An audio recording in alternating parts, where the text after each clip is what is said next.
আসসালামু আলাইকুম।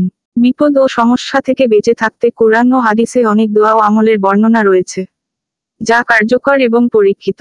নবী ও পয়গাম্বরদের থেকে শুরু করে অসংখ্য নেককার বান্দাদের বাস্তব জীবনেই তা পরীক্ষিত ও প্রমাণিত। যে কোনো কঠিন সময়ে দোয়া ইউনুস পাঠ করা বেশ কার্যকরী আমল। দোয়া ইউনুস হল لا إله إلا أنت سبحانك إني كنت من الظالمين। অর্থ, তুমি ব্যতীত কোনো মাবুদ নাই, তুমি অতি পবিত্র, আমি নিশ্চয় জালিমদের দলভুক্ত।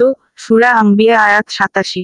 সাদ ইবনু আবি ওয়াক্কাস রাদিয়াল্লাহু আনহু হতে বর্ণিত আছে, তিনি বলেন, রাসূলুল্লাহ সাল্লাল্লাহু আলাইহি ওয়াসাল্লাম বলেছেন, আল্লাহ তাআলার নবী জুন্নুন ইউনুস আলাইহিস সালাম মাছের পেটে থাকাকালে যে দোয়া করেছিলেন তা হলো, তুমি ব্যতীত কোনো মাবুদ নেই, তুমি অতি পবিত্র, আমি নিশ্চয় জালিমদের দলভুক্ত। সূরা আম্বিয়া আয়াত 87।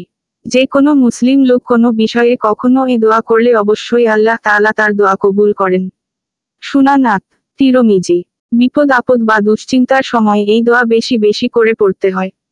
আপনার যতবার ইচ্ছা ও যতবার সম্ভব হয় ততবার পড়বেন। ইউনুস ইবনে মাত্তা আলাইহিস সালামের কাহিনী পবিত্র কুরআনের যথাক্রমে 4 নাম্বার সূরা নিসার 163 নাম্বার আয়াত, 6 নাম্বার সূরা আনামের 86 নাম্বার আয়াত, 10 নাম্বার সূরা ইউনুসের 98 নাম্বার আয়াত, 21 নাম্বার সূরা আম্বিয়ার 87 থেকে 88 নাম্বার আয়াত, 37 নাম্বার সূরা সফফাতের 139 থেকে 148 নাম্বার আয়াত, 68 নাম্বার সূরা কলম 48 থেকে 50 নাম্বার আয়াত।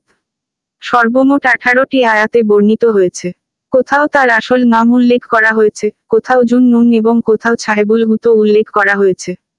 নুন ও হুতো উভয় শব্দের অর্থ মাছ, কাজেই জুন নুন ও সাহেবুল হুতের অর্থ মাছওয়ালা।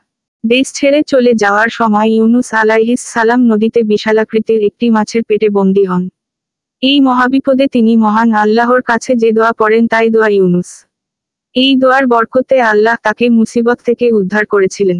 আল্লাহ তাআলা এ ফজিলতপূর্ণ দোয়াটি পবিত্র কোরআনে তুলে ধরেন এভাবে, وذا النون إذ ذهب مغاضبا فظن أن لن نقدر عليه فنادى في الظلمات أن لا إله إلا أنت سبحانك إني كنت من الظالمين।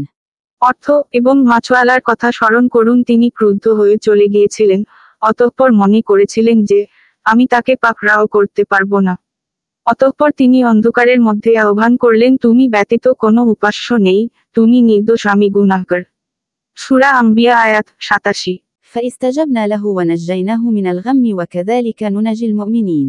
অর্থ, অতঃপর আমি তার আহ্বানে সাড়া দিলাম এবং তাকে দুশ্চিন্তা থেকে মুক্তি দিলাম।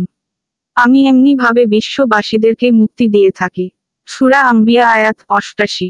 আল্লাহ তাআলা মুসলিম উম্মাহকে সব সময় উল্লেখিত দোয়াটি বেশি বেশি পড়ার, বিপদ ও সমস্যা থেকে বেঁচে থাকার তৌফিক দান করুন। আমিন।